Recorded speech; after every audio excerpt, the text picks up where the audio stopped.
Bonsoir Jennifer. Bonsoir David, bonsoir à tous. 9 affirmations qu'on entend souvent, alors plus ou moins discrètement, plus ou moins affirmées au grand jour. Les premières, elles concernent la transmission du virus.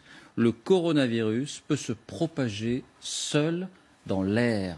Il peut en quelque sorte voyager, se déplacer. C'est vrai ou c'est faux ? Eh bien, c'est faux. Ce coronavirus ne peut pas se propager sur de longues distances dans l'air, puisqu'il se transmet par les gouttelettes respiratoires de la personne infectée lorsqu'elle tousse ou éternue. Or, ces gouttelettes sont trop lourdes pour voyager loin.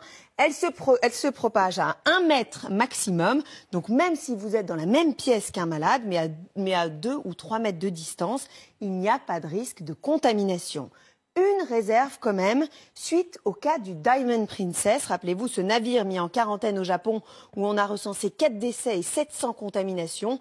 Beaucoup d'experts se sont interrogés sur la propagation du virus via les systèmes de climatisation.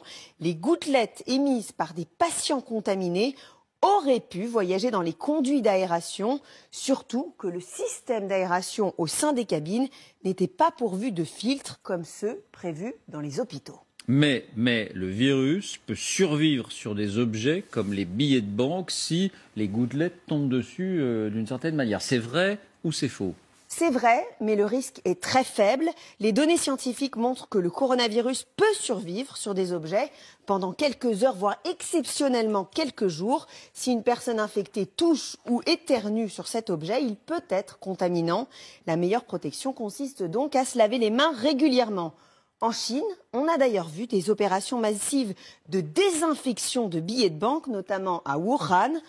En revanche, pour les experts, si vous recevez un colis en provenance de Chine, il n'y a aucune chance qu'il soit contaminé, car le temps de transport et notamment la sécheresse de l'air dans les avions auraient tué le virus. La désinfection des billets de banque, ça fait beaucoup rire le professeur Eun. Troisième affirmation, le coronavirus peut se transmettre par des piqûres de moustiques. C'est vrai ou c'est faux ? C'est complètement faux. Le virus se propage uniquement au contact d'une personne infectée. La transmission est interhumaine. Alors l'origine du virus maintenant, certaines personnes indiquent qu'il aurait été fabriqué intentionnellement dans un laboratoire aux États-Unis. C'est vrai que ça revient assez souvent. C'est vrai ou c'est faux ? Alors voici le post qui a circulé sur les réseaux sociaux. On y lit, vous voyez, le coronavirus est un virus breveté américain qui arrive à expiration le 23 janvier 2020. Donc quoi de mieux que de lancer une épidémie pour vendre leur vaccin avant expiration ? Eh bien c'est faux, c'est une fake news au relent complotiste. Ce nouveau coronavirus n'a pas été ni créé ni breveté aux États-Unis. Il existe bien un brevet, mais qui n'est pas consacré au virus actuel, mais à celui du SRAS, une autre souche de coronavirus qui avait provoqué plus de 700 décès en 2003. Deuxième fake news, et on s'en rend bien compte aujourd'hui, il n'existe aucun vaccin pour le Covid-19 qui sévit en ce moment. Bien, sur la gravité du virus, on entend beaucoup de choses aussi. Ce virus est très mortel, très létal. C'est vrai ou c'est faux ? Faux. Pour l'instant, on compte 2700 décès en Chine et 77 504 contaminations, soit un taux de mortalité, si on le calcule, de 3,4%.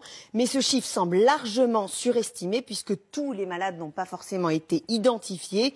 La dernière étude chinoise du 21 février évoquait plutôt un taux de mortalité de 2,3%. C'est plus que la grippe saisonnière, 0,1%, mais beaucoup moins que l'épidémie de SRAS, 9,6%. Pour le ministre de la Santé, la grande majorité des cas sont sans gravité. Écoutez. On sait, 80% des formes sont des formes sans gravité. 15% des formes sont considérées comme sévères, c'est-à-dire avec une forte fièvre et des troubles respiratoires. 5% des formes sont dites réanimatoires, c'est-à-dire que 5% des malades contaminés par le virus vont faire un séjour en réanimation. Voilà, et j'ajoute qu'à l'instant, le bilan évolue en Italie. On est à 10 morts désormais. On était à 7 morts, on passe à 10 morts. Autre affirmation sur la gravité, seules les personnes âgées sont susceptibles de mourir de l'infection par ce virus. C'est vrai ou c'est faux ? C'est faux, hein. Le coronavirus peut aussi tuer des personnes jeunes. C'est le cas, rappelez-vous, de Li Wenliang. Cet ophtalmologue a été tué par la maladie à 34 ans. C'était l'un des premiers lanceurs d'alerte de ce coronavirus à Wuhan, en Chine. On sait aussi que l'habitant de Codogno, Mattia, qui a propagé l'épidémie en Lombardie, n'avait que 38 ans et qu'il est dans un état grave en ce moment, hospitalisé à Milan. Mais dans la grande majorité des cas, les victimes sont des personnes âgées, souvent atteintes d'autres pathologies. Chez les plus de 80 ans, le taux de létalité du coronavirus monte à 15%. À l'inverse, pour les moins de 39 ans, ce taux chute à 0,2%. Bien, donc globalement, il n'est pas très dangereux, mais on entend dire qu'il est très contagieux. C'est vrai ou c'est faux? Alors, c'est vrai et faux. Faux parce que ce coronavirus est par exemple 5 fois moins contagieux que la rougeole. Mais ce qui inquiète, c'est qu'on peut être contaminé et passer facilement sous les radars.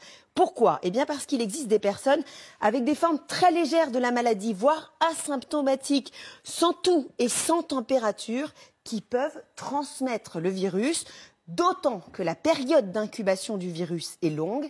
Elle est comprise entre 1 et 14 jours, période pendant laquelle le patient est contagieux, mais ne présente pas forcément les symptômes. Bien, 2 dernières questions sur la protection. Alors les masques, on a entendu tout et son contraire sur les masques.